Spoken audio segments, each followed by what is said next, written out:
Hi, it's Steve. Today we're going to show you how to change the Ice Maker Inlet Valve on your refrigerator, and it's a really easy job.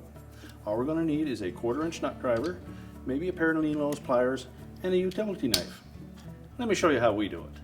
Now, to do this repair, we will need to pull the refrigerator far enough forward that we can access the back. We'll need to turn off the inlet water supply to the valve, and we'll also need to disconnect the power. So now our next step will be to disconnect the inlet supply to the valve. Then we're going to remove a few screws on that back cover just to give ourselves a little more access.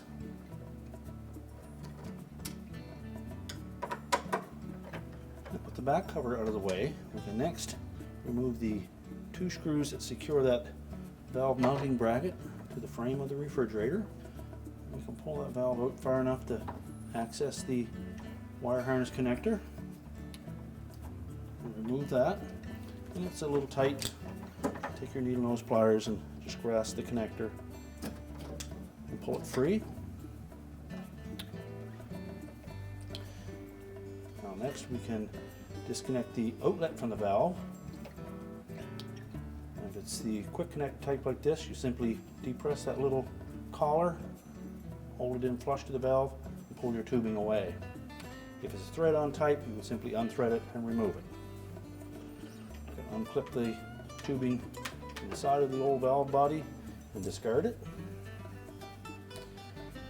Now, before we go any farther, we're going to take our knife and we're just going to cut the end of that tubing where there may be some marks from having fit into the old valve, particularly if it was the thread-on type. We'll take our knife and make a nice clean square cut.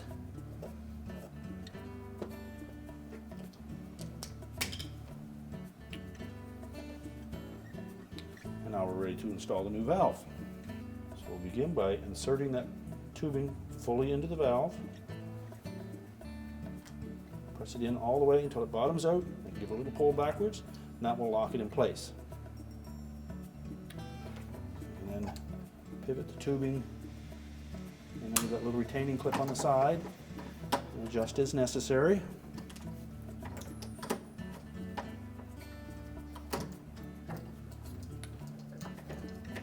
Reconnect the wire harness connector.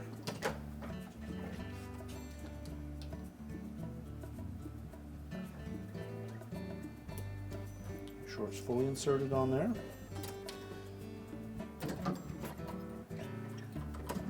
And then position the valve where its screw holes will line up. And verify that the tubing is not going to touch on any of the refrigeration tubing that may be hot and cause some stress or melting of the water tube.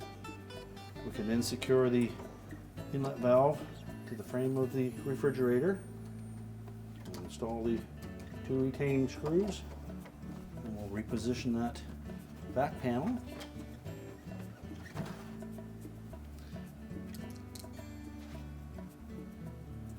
Install the screws. We'll secure the line cord.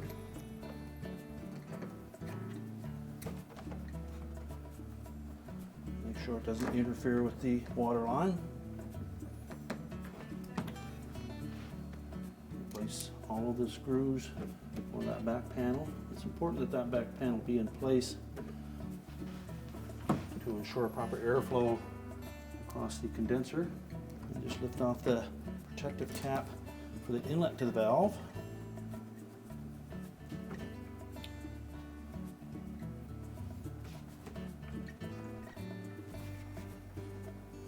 Reinstall the inlet tubing and tighten that compression nut with either an adjustable wrench or a wrench of the appropriate size. Make sure it's nice and snug to prevent any water leaks. And then we can push the refrigerator back into the compartment. We're now ready to reconnect the power, turn on our water supply, and our repair is complete.